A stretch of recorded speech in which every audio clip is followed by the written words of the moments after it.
तो आज़ादी के बाद हम देखते हैं कि जो प्रयास किए गए या सुधार के लिए जो नियम और नीतियां बनाई गई, उसके फलस्वरूप भारतीय कृषि में कुछ उपलब्धियां प्राप्त की गई हैं। वो कौन कौन सी हैं? तो खाद्यान्न उत्पादन में वृद्धि की गई है, मतलब जो नीतियां बनाई गई हैं, या हम ये कहें कि जो प्रयास किए गए हैं उसके माध्यम से हमने अपने खाद्यान्नों के उत्पादन में वृद्धि की है। हम आत्मनिर्भर बन गए हैं। पहले हमें अपने खाद्यान्नों को अपनी ज़रूरत के हिसाब से आयात करना पड़ता था, लेकिन वर्तमान में हम अपने खाद्यान्न उत्पादन में आत्मनिर्भर हो गए हैं और आवश्यकता के अनुसार हम उसे दूसरे देशों को निर्यात भी करते हैं। फिर है हमारा कृषि भूमि के क्षेत्रफल में वृद्धि। लगातार हमारी जो पड़ती भूमि थी, बंजर भूमि थी, उन सभी का हमने आधुनिक तकनीक के इस्तेमाल से, प्रयोग से उन भूमियों को भी कृषि के योग्य जो है वो बना लिया है। तो कृषि भूमि के क्षेत्रफल में भी वृद्धि हुई है। इसके बाद हम देखेंगे कृषि में हम उन्नत किस्म के बीजों का प्रयोग करने लगे हैं। इसको हमने सीख लिया है, इनका प्रयोग करना, और ये संभव हो सका है जो हमने बात की थी HYP या हाई यील्डिंग जो प्रोग्राम है ना हमारा, ये संभव हो सका है हरित क्रांति के माध्यम से। फिर हम देखते हैं जो रासायनिक उर्वरक हैं उनके उपयोग में वृद्धि की गई है। अधिक से अधिक उत्पादन प्राप्त करने के लिए फसलों को हम अलग अलग युक्तियों से या उपाय से, जैसे कि शस्य संयोजन के माध्यम से या एक वर्ष के लिए प्रति भूमि छोड़ देने से भी हम उसके उत्पादन में जो है वो वृद्धि तो करते हैं, मतलब मृदा का जो उपजाऊपन है उसमें वृद्धि होती है। लेकिन चूंकि हमारी देश की जनसंख्या ही इतनी अधिक है कि हम उसे अधिक समय तक पड़ती नहीं छोड़ सकते हैं, तो उसके उत्पादन को बढ़ाने के लिए हमें उसमें कुछ खादों का, उर्वरकों का प्रयोग करना भी आवश्यक हो जाता है, उनमें पोषक तत्वों को बढ़ाने के लिए। तो रासायनिक उर्वरकों के प्रयोग में भी लगातार वृद्धि दर्ज की गई है।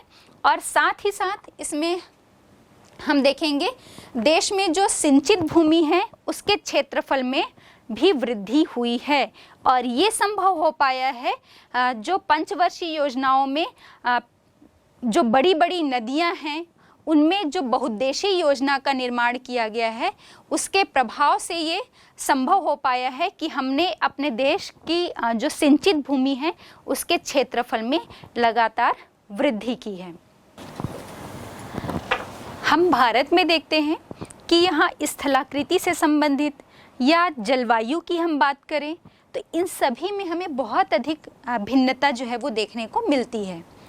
और जलवायु या स्थलाकृति या हम बात करें कि मृदा की, तो इस आधार पर हम देखते हैं कि यहाँ पर मुख्य रूप से 3 ऋतुओं की फसल जो है वो ली जाती है।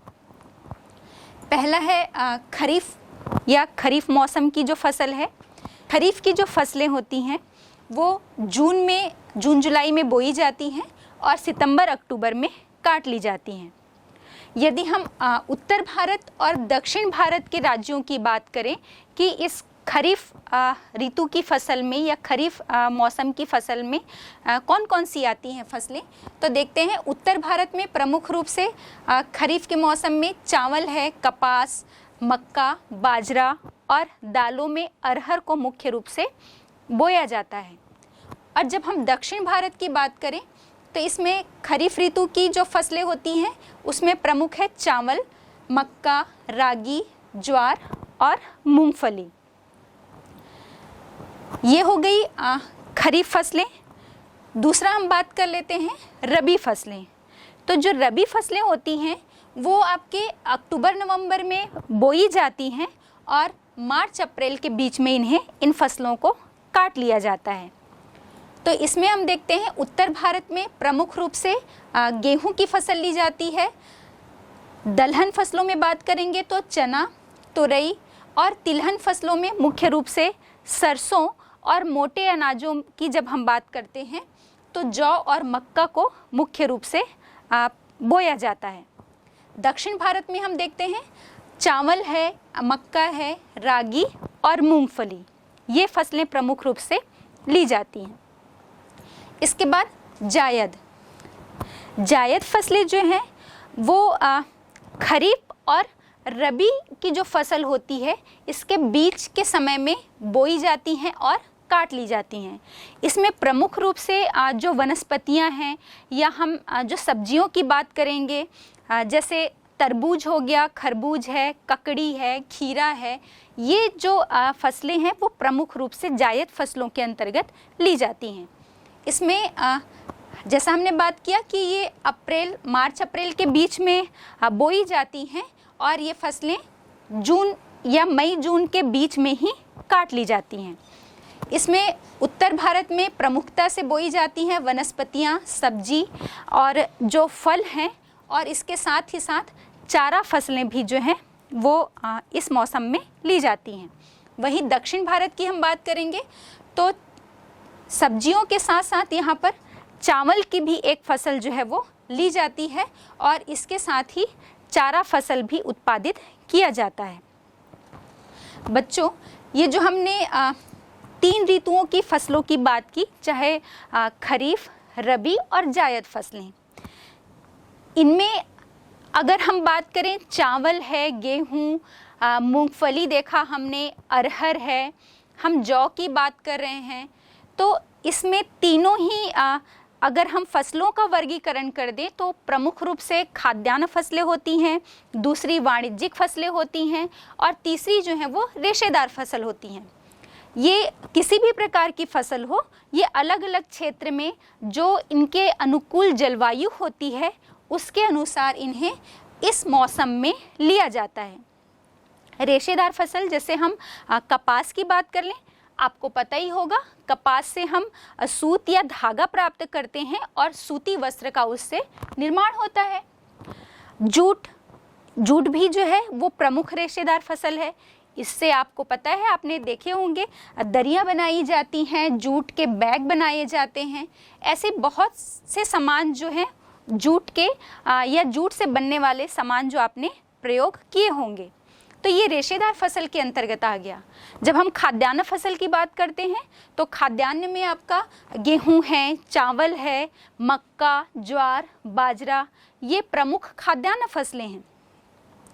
दलहन फसलों में हम देखेंगे, दलहन फसलों की बात करते हैं तो प्रमुख रूप से अरहर है, तुअर है, ये जो हैं, जो जितनी भी दालें हैं वो सभी दलहन फसलों के अंतर्गत आती हैं। और जब हम तिलहन फसलें या तिलहन फसल की बात करते हैं तो ऐसी सारी फसलें जिनसे हम तेल प्राप्त करते हैं, जैसे सूर्यमुखी हो गया, सरसों हो गया, मूंगफली की हम बात कर रहे हैं, तो ये सभी फसलें तिलहन फसलों के अंतर्गत आती हैं। और खाद्यान्न फसलें प्रमुख रूप से हमारे उपयोग के लिए, जीवन निर्वाह के लिए या जीवन यापन के लिए उगाई जाती हैं। और जब हम वाणिज्यिक फसलों की बात करेंगे तो वाणिज्यिक फसलों के अंतर्गत जो प्रमुख रूप से रेशेदार और तिलहन और दलहन फसलों को वाणिज्यिक फसल के अंतर्गत लिया जाता है। जैसे हम गन्ने की भी बात करें तो गन्ना भी एक प्रमुख वाणिज्यिक फसल है। आइए अब हम इन सभी फसलों पर एक एक करके चर्चा करते हैं, जिसमें पहले हम बात करते हैं चावल पर। तो पहला हम देखते हैं धान या चावल। धान से हम चावल प्राप्त करते हैं, आप सभी को पता है।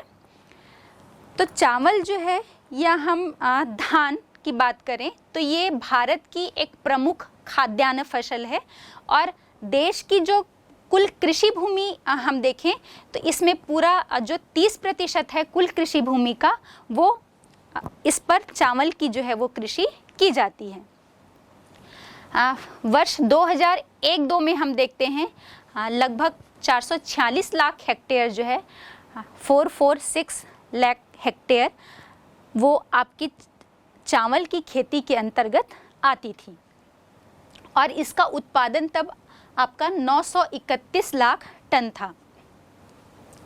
हम भारत में देखेंगे तो चावल की प्रमुख रूप से 3 फसलें ली जाती हैं। पहला है आपका शीतकालीन फसल जो है वो जुलाई से लेकर दिसंबर के बीच ये फसल ली जाती है और इसे हम छत्तीसगढ़ में अगहनी या सामान्य रूप से अमन के नाम से जानते हैं शीतकालीन फसल जो है चावल की उसे। फिर दूसरी ग्रीष्मकालीन फसल ली जाती है चावल की, जो दिसंबर से लेकर अप्रैल तक ये फसल प्राप्त कर ली जाती है और इसे बोरो के नाम से जाना जाता है। फिर शरदकालीन फसल की जब बात करते हैं तो ये जून से अक्टूबर तक ये फसल प्राप्त की जाती है और चावल की ये जो फसल ली जाती है शरदकालीन, इसे ओस के नाम से जाना जाता है। तो हमने अभी देखा चावल की प्रमुख रूप से 3 फसलें अमन, ओस और बोरो जो है भारत में प्राप्त की जाती हैं और ये नाम जो है वो अधिकतर आपके पश्चिम बंगाल और तमिलनाडु में बहुत ज़्यादा या हम ये कहें सर्वाधिक रूप से प्रचलित है। तो चावल की जब हम बात करते हैं तो हमारे भारत में लगभग 3000 से भी अधिक किस्में जो हैं वो चावल की उगाई जाती हैं और विश्व के जब हम उत्पादन की बात करें तो विश्व का लगभग 21.2% प्रोडक्शन करके उत्पादन करके भारत जो है चीन के बाद दूसरे स्थान पर है पूरे विश्व में। अब ये तो हो गई उत्पादन की बात। अब हम देखते हैं कि चावल चूँकि एक उष्णकटिबंधीय पौधा है और हम सभी को पता है कि इसके लिए बहुत अधिक तापमान और बहुत अधिक आर्द्रता या वर्षा की आवश्यकता होती है। तो इसकी जो भौगोलिक दशाएं हैं जिस पर ये उत्पादित की जाती हैं उस पर बात कर लेते हैं। जलवायु की बात करें तो अभी हमने कहा कि ये उष्णकटिबंधीय जलवायु है, इसलिए इसके उत्पादन के लिए जिस भी स्थान पर उष्ण और आर्द्र जलवायु होती है वो सर्वाधिक उपयुक्त होती है। जलवायु के तत्वों की जब हम बात करते हैं तो देखते हैं तापमान। तापमान जो है, चूँकि हमने अभी कहा कि ये उष्णकटिबंधीय पौधा है तो इसे बहुत अधिक तापमान की आवश्यकता होती है। चावल को बोते समय लगभग 20 डिग्री सेंटीग्रेड तापमान होना चाहिए और इसके जब फसल पककर तैयार होती है तो फसल के पकते समय इसका तापमान 27 डिग्री सेंटीग्रेड होना चाहिए। हम राउंड फिगर में यदि बात करें तो लगभग 20 से 25 डिग्री सेंटीग्रेड तापमान की आवश्यकता होती है चावल के उत्पादन के लिए।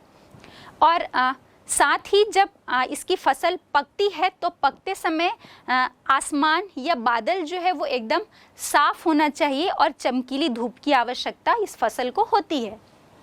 वर्षा, हमने कहा कि आर्द्र और उष्णकटिबंधीय, जिस प्रकार उष्णकटिबंधीय होने के कारण अधिकतम तापमान चाहिए, वैसे ही आर्द्र होने के कारण इसके लिए वर्षा की बहुत अधिक आवश्यकता होती है। लगभग जिस खेत में ये फसल ली जाती है वहाँ पर 75 दिनों तक पानी जो है वो उस खेत में उस स्थान में भरा होना चाहिए। इस फसल को पानी की बहुत अधिक आवश्यकता होती है। लगभग 100 से 200 सेंटीमीटर जहाँ पर भी वार्षिक वर्षा होती है उन स्थानों पर चावल की कृषि की जाती है, या हम ये कहें कि 100 से 200 सेंटीमीटर वर्षा वाले क्षेत्र इसके लिए सर्वाधिक अनुकूल होते हैं। और अगर इससे कम वर्षा होती है तो वहाँ पर सिंचाई की आवश्यकता पड़ती है उत्पादन के लिए, और लगभग 75 सेंटीमीटर से भी कम वर्षा होती है तो वहाँ पर चावल की खेती नहीं की जा सकती। हम मिट्टी की बात करते हैं तो मिट्टी में देखते हैं कि इसके लिए चिकनी, दोमट मिट्टी, कछारी मिट्टी या जलोढ़ मिट्टी जो है उपजाऊ मिट्टी की आवश्यकता होती है। तो ये तीनों ही प्रकार की मिट्टी इसके उत्पादन के लिए एक आदर्श दशा जो है वो उत्पन्न करते हैं। इसके साथ ही हम डेल्टाई क्षेत्र, चूँकि हमने कहा जलोढ़ मिट्टी भी जो है वो इसके उत्पादन के लिए अनुकूल होती है, और इसीलिए हम देखेंगे कि आपका पश्चिम बंगाल जो है वो हमारे भारत में चावल के उत्पादन के लिए पहले स्थान पर है। फिर नेक्स्ट है आपका श्रम या लेबर की हम बात करते हैं। तो चावल की जब खेती की जाती है तो इसकी कृषि में श्रम की बहुत अधिक आवश्यकता होती है। जैसे बीज को बोने के लिए रोपाई विधि से जहाँ पर कृषि की जाती है तो उन पौधों को, चावल के छोटे छोटे पौधों को अलग अलग लगाने के लिए कटाई के समय, निंजाई के समय श्रम की यहाँ पर बहुत अधिक आवश्यकता होती है।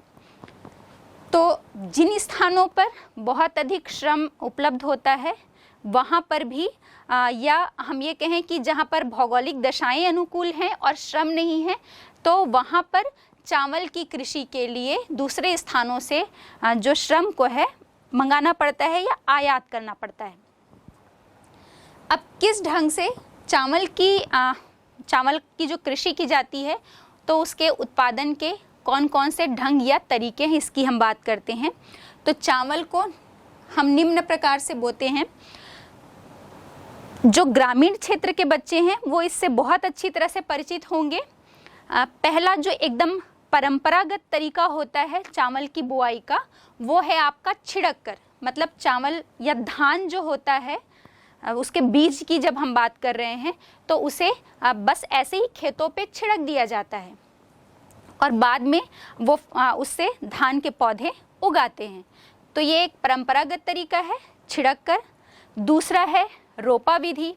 तो इसमें क्या किया जाता है, पहले क्यारियों में धान के जो छोटे छोटे पौधे तैयार किए जाते हैं और लगभग 4 से 5 सप्ताह के जब छोटे पौधे धान के तैयार हो जाते हैं तो उन्हें खेतों में एक एक पौधों को अलग अलग थोड़ी थोड़ी दूर पर उन्हें लगा दिया जाता है।